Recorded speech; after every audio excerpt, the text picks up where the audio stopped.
गर्मी आते ही ना ही कुछ बनाने का मन करता है और ना ही खाने में मजा आता है।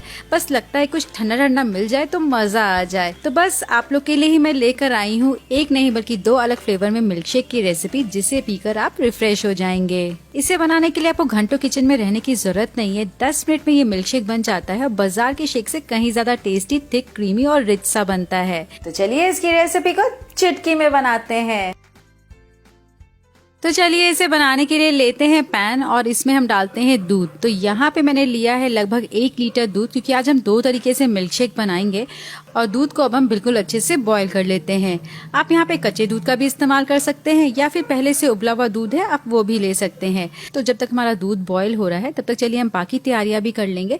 तो लेते हैं कस्टर्ड पाउडर, लगभग 2 से 3 टेबलस्पून कस्टर्ड पाउडर लिया है और इसमें हम डालते हैं दूध। तो जब भी आपको किसी भी चीज में कस्टर्ड पाउडर ऐड करना हो तो ये ध्यान रहे कि आपको इस तरीके से दूध में घोल कर ही डालना है। तो यहाँ पे कस्टर्ड पाउडर को दूध के साथ घोलने के बाद अब चलिए हम ड्राई फ्रूट्स को भी चॉप करके रेडी कर लेते हैं। तो यहाँ पे मैंने 7 से 8 पीस बादाम लिए हैं और साथ ही में 7 से 8 पीस काजू भी ले रहे हैं और बिल्कुल बारीक इस तरीके से चॉप कर लेते हैं। ड्राई फ्रूट्स डालने से जो मिल्क शेक है ना काफी रिच सा लगता है पीने में और टेस्ट भी बहुत बढ़िया आता है। जब भी मैं कुछ बनाऊं, और ऐसा हो ही नहीं सकता कि बच्चे देखने ना आए किचन में, तो ऐसे ही रीवा को भी काफी क्यूरियोसिटी थी कि आज बन क्या रहा है और मिल्क शेक का नाम सुनते ही तो उसे बड़ा ही मजा आ गया। क्या आपके बच्चे भी ऐसे ही पूछते हैं, उन्हें क्यूरियोसिटी रहती है कि बन क्या रहा है? कमेंट करके जरूर बताइएगा और वीडियो अच्छी लगी तो लाइक और चैनल को जरूर सब्सक्राइब कर दीजिएगा। तो यहाँ पे काजू बादाम को बिल्कुल बारीक चॉप कर लिया है और साथ ही में मेरे पास कुछ पिस्ता कटिंग थी, ये भी ले लेते हैं। अगर आपके पास पिस्ता कटिंग नहीं है, खड़ा पिस्ता है, तो उसे चॉप करके भी ले सकते हैं।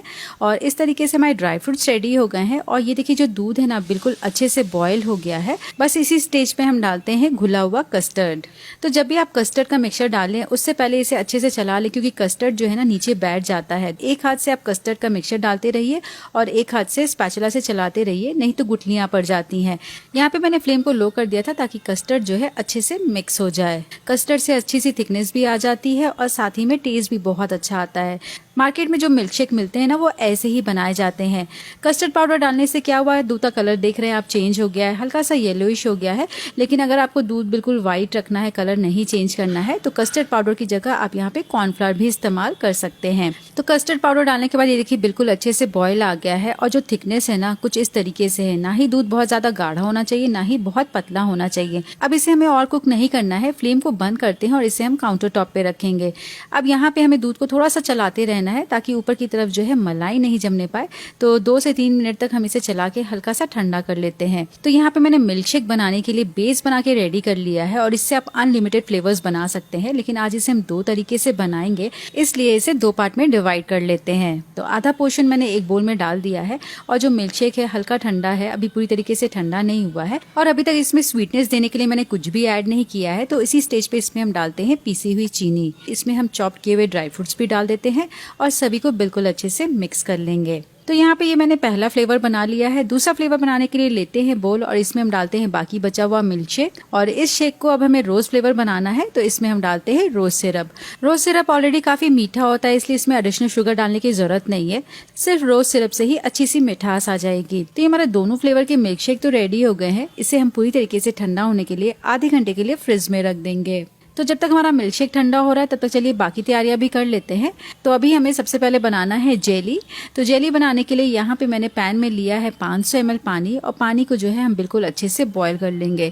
जैसे ही यहाँ पे पानी बॉईल होगा इसे हमें जेली के ऊपर डालना है। तो यहाँ पे मैंने एक स्क्वायर डिश लिया है और इसमें हम डालते हैं स्ट्रॉबेरी जेली का मिक्सचर। यहाँ पे मैंने स्ट्रॉबेरी जेली का पाउडर लिया है और इसमें हम गर्म पानी डालकर बिल्कुल अच्छे से मिक्स कर लेते हैं। यहाँ पे मुझे जेली को इसी डिश में जमाना था, इसलिए मैंने इसी डिश में ही डायरेक्ट जेली को घोल लिया है। आप कोई भी बर्तन का यूज कर सकते हैं। अब इस जेली को बिल्कुल अच्छे से मिक्स करने के बाद कम से कम आधे घंटे के लिए इसे हम रूम टेम्परेचर पे ऐसे ही छोड़ देते हैं जब तक कि ये अच्छे से सेट ना हो जाए। अगर आप मुझसे पर्सनल कुकिंग एंड बेकिंग सीखना चाहते हैं तो मेरे बहुत सारे कोर्सेज हैं जो कि डिस्काउंटेड प्राइस में है। तो इसके लिए आप मेरे ऐप को डाउनलोड कर सकते हैं जिसका लिंक नीचे दिया गया है। तो बस 45 मिनट्स हुआ है और ये देखिए जो जेली है ना बिल्कुल अच्छे से सेट हो गई है। इसे हम कट कर लेते हैं। छोटे बड़े पीसेस जितने बड़े आपको बनाने हैं उस हिसाब से आप कट कर सकते हैं। तो यहाँ पे मैंने छोटे छोटे स्क्वायर पीसेस बना लिए हैं और अब हम शेक बनाने के लिए लेते हैं सब्जा सीड और इसे पानी में बिल्कुल अच्छे से भिगो देते हैं और इसे भी अब हम 15 से 20 मिनट तक ऐसे ही पानी में भीगने देते हैं जिससे कि ये अच्छे से फूल जाएगा। सभी तैयारियां हो गई और दोनों मिल्क शेक भी बिल्कुल अच्छे से ठंडा हो गया है। तो चलिए हम सबसे पहले बनाएंगे फ्रूट मिल्क शेक। तो मैंने यहाँ पे कुछ फ्रूट्स लिए हैं जिसे हम चॉप कर लेते हैं। मेरे यहाँ मेरी बेटी को फ्रूट मिल्क शेक पसंद है और बेटे को मेरे रोज मिल्क शेक पसंद है। तो दोनों की ही पसंद का आज मैं मिल्क शेक बना रही हूँ और पीने में बड़ा ही रिफ्रेशिंग होता है। तो यहाँ पे फ्रूट्स आप जो खाना पसंद करते हैं वो ऐड कर सकते हैं। मैंने यहाँ पे आम, केला, अंगूर और अनार लिया है। और ये देखिए जो सब्जा सीड है ना कितने अच्छे से फूल गया है। तो चलिए अब हम लेते हैं सर्विंग ग्लास और सबसे पहले हम बना रहे हैं फ्रूट मिल्क शेक। तो ग्लास में डालते हैं सभी कटे हुए फ्रूट्स। आप चाहे तो फ्रूट्स को थोड़ा सा मिल्क शेक में ऐड कर सकते हैं, लेकिन मैं डायरेक्टली ग्लास में सारे फ्रूट्स ऐड कर रही हूँ। और साथ ही में इसमें हम डालते हैं सब्जा सीड और सब्जा सीड को डालने के बाद ऊपर से हम डालते हैं कस्टर्ड मिल्क शेक। आप चाहें तो इसे और भी ठंडा करने के लिए इसमें आइस क्यूब्स भी डाल सकते हैं। और इस तरीके से पूरे मिल्क शेक को ऊपर तक भरने के बाद हल्का सा मिक्स कर लिया है और ऊपर से हम डालते हैं थोड़े से चॉप ड्राई फ्रूट्स, साथ ही में थोड़े से जेली डाल के इसे गार्निश कर दिया है। तो ये बन गया हमारा बहुत ही टेस्टी फ्रूट मिल्क शेक जो कि काफी रिफ्रेशिंग है। अब चलिए रोज मिल्क शेक कैसे बना ये भी देखते हैं। तो यहाँ पे मैंने लिया है सर्विंग ग्लास और बेस में हम डालते हैं जेली, साथ में यहाँ पे मैंने कुछ बॉइल्ड वर्मीसेली भी लिया है, ये भी डाल देते हैं। वर्मीसेली डालना बिल्कुल ऑप्शनल है, लेकिन इससे जो ड्रिंक है ना काफी अच्छी लगती है।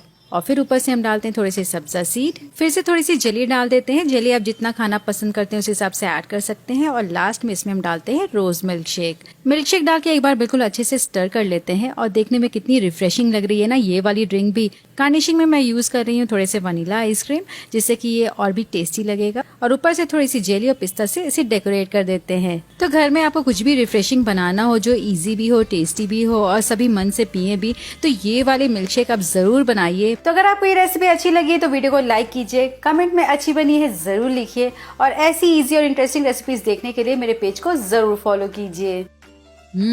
अच्छी बनी है।